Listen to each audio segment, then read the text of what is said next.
हर हर महादेव, जय भोलेनाथ। दोस्तों 23 दिसंबर शनिवार 2023 को गीता जयंती मनाई जाएगी। गीता जयंती के उत्सव का प्रारंभ मार्गशीर्ष कृष्ण पक्ष की एकादशी से मार्गशीर्ष माह के शुक्ल पक्ष की एकादशी तक चलता है। पाक्षिक समारोह में गीता भवनों में गीता पर आधारित प्रवचन चलते हैं। इस साल 2023 में गीता जयंती की 5160वीं वर्षगांठ मनाई जाएगी। दोस्तों, आखिर क्यों मनाई जाती है गीता जयंती और गीता है क्या? साथ ही इस दिन हम कौन से ऐसे उपाय करें जिससे हमारे घर में सुख शांति रहे और हमारा जीवन सफल हो?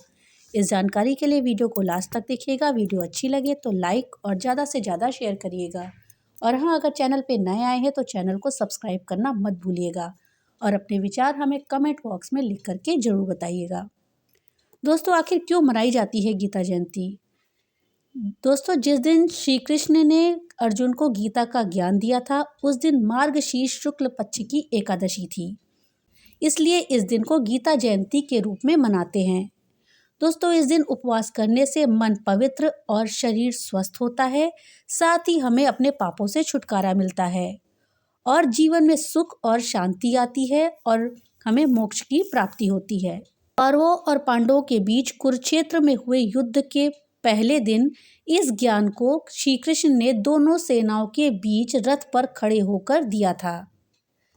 इस ज्ञान की शुरुआत तब हुई थी जब अर्जुन ने दोनों ओर की सेनाओं में अपने ही बंधु बांधवों को देख करके युद्ध करने से मना कर दिया था। इस दिन कुरुक्षेत्र में महाभारत का युद्ध लड़ा गया था और तब लाखों लोग मृत्यु को प्राप्त हुए थे। दोस्तों, आर्यभट्ट के अनुसार महाभारत युद्ध 3137 ईसा पूर्व में हुआ था। दोस्तों, आखिर ये गीता है क्या? दोस्तों, गीता महाभारत के शांति पर्व का एक भाग है। वेदों का सार उपनिषद और उपनिषदों का सार है गीता, इसलिए इसे गीतोपनिषद भी कहा जाता है। गीता सभी हिंदू ग्रंथों का निचोड़ और सार तत्व है, इसलिए यह सर्वमान्य हिंदू धर्म ग्रंथ है। गीता के ज्ञान में धर्म के सभी मार्गों को बताया गया है जिस पर चलकर मनुष्य मोक्ष पा सकता है। कहते हैं कि भगवान श्री कृष्ण ने अर्जुन को कुरुक्षेत्र में गीता का उपदेश लगभग 45 मिनट तक दिया था। दोस्तों, भगवद गीता के प्रथम श्लोक में कुरुक्षेत्र को धर्म क्षेत्र कहा गया है। इस ज्ञान का अर्जुन के रथ पर विराजमान हनुमान जी सहित आकाश में स्थित सभी देवों ने सुना था। कुरुक्षेत्र में ज्योतिषर नामक एक स्थान है जहां पर श्री कृष्ण ने अर्जुन को गीता का उपदेश दिया था। गीता को अर्जुन के अलावा संजय ने सुना था और उन्होंने उसे धृतराष्ट्र को सुनाया था। दोस्तों, ये भी कहा जाता है कि गीता का ज्ञान वहां से गुजर रहे एक पक्षी ने भी सुना था। गीता में श्री कृष्ण ने 574, अर्जुन ने 85, संजय ने 40 और धृतराष्ट्र ने 1 श्लोक कहा है। गीता के कुल 700 श्लोक 18 अध्याय में विभक्त हैं। श्रीमद् भागवत गीता में 18 अध्याय और 700 श्लोक हैं।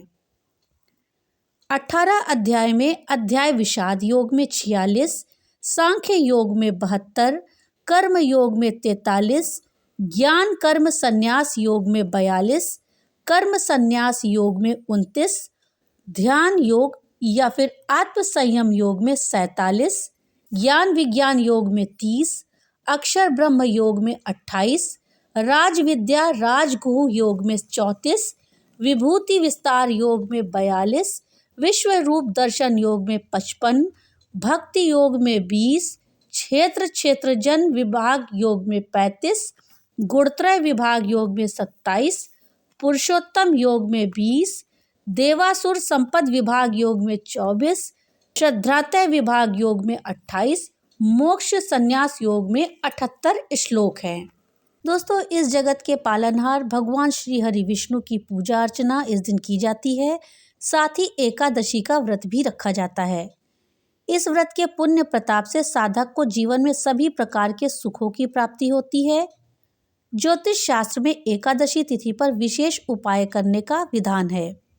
इन उपायों को करने से जीवन में व्याप्त सभी प्रकार के दुख और संताप दूर हो जाते हैं।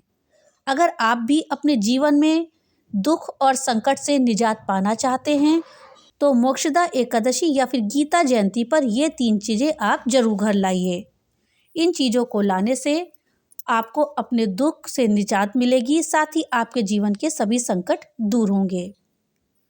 तो चलिए जानते हैं वो कौन सी 3 चीज़ें हैं जिनको हमें घर लाना है। पहला है मोर पंख। भगवान श्री कृष्ण को मोर पंख अत्यंत प्रिय है। वास्तु जानकारों की माने तो घर में मोर पंख रखने से सुख और समृद्धि आती है, साथ ही घर में जो नकारात्मक ऊर्जा होती है वो भी दूर होती है। इसलिए गीता जयंती पर मोर पंख अपने घर आप जरूर लाएं। मोर पंख को कमरे या घर के मुख्य द्वार पर लगाएं। ऐसा करने से आपके घर की नेगेटिविटी दूर होगी, साथ ही पॉजिटिविटी घर में आएगी। दोस्तों, दूसरी चीज़ जो हमें घर पे लानी है वो है बांसुरी। भगवान श्री कृष्ण को बांसुरी भी अत्यंत प्रिय है। वास्तुशास्त्रों में लिखा है कि घर में बांसुरी रखने से वास्तु दोष से निजात मिलती है। इसके लिए गीता जयंती पर आप अपने घर बांसुरी लाएं। इस दिन पूजा के समय बांसुरी जरूर बजाएं। इस उपाय को करने से घर में सकारात्मक शक्ति का संचार होता है। अब तीसरी और बहुत ही महत्वपूर्ण चीज़ आपको जो घर में लानी है, उस चीज़ को अगर आप घर में ले आएंगे तो आपको भगवान श्री हरि विष्णु और माता लक्ष्मी की विशेष कृपा प्राप्त होगी। वो अगर आप चीज़ घर में लाते हैं तो आपके घर में धन की कभी कमी नहीं होगी और आपके सारे दुख और संकट दूर हो जाएंगे। दोस्तों, जगत के पालनहार श्री हरि विष्णु और धन की देवी लक्ष्मी को श्रीफल अत्यंत प्रिय है। इसलिए मोक्षदा एकादशी पर एकाक्षी नारियल आप अपने घर में जरूर लाएं और विधि विधान से पूजा करें। इसके बाद लाल रंग के वस्त्र में नारियल को बांधकर अपनी तिजोरी में रख दें। ऐसा करने से आपके घर में कभी भी पैसों की कमी नहीं होगी और आपके जीवन के सभी कष्ट दूर होंगे, साथ ही घर में सुख और शांति आएगी। तो इस बार गीता जयंती पर आप अपने घर में एक एकाक्षी नारियल ला करके उसको लाल रंग के कपड़े में लपेट करके पूजा करने के बाद तिजोरी में रख लें। तो दोस्तों, ये थी वो 3 चीज़ें जिसको आप अगर अपने घर में लाते हैं गीता जयंती के दिन तो आपके घर में सुख शांति आएगी, दुख सारे आपके दूर हो जाएंगे, साथ ही पैसों की कभी कोई कमी नहीं होगी। भगवान भोलेनाथ की कृपा आप सब पर बनी रहे। तो मिलते हैं अगली नई वीडियो के साथ, तब तक के लिए राधे राधे।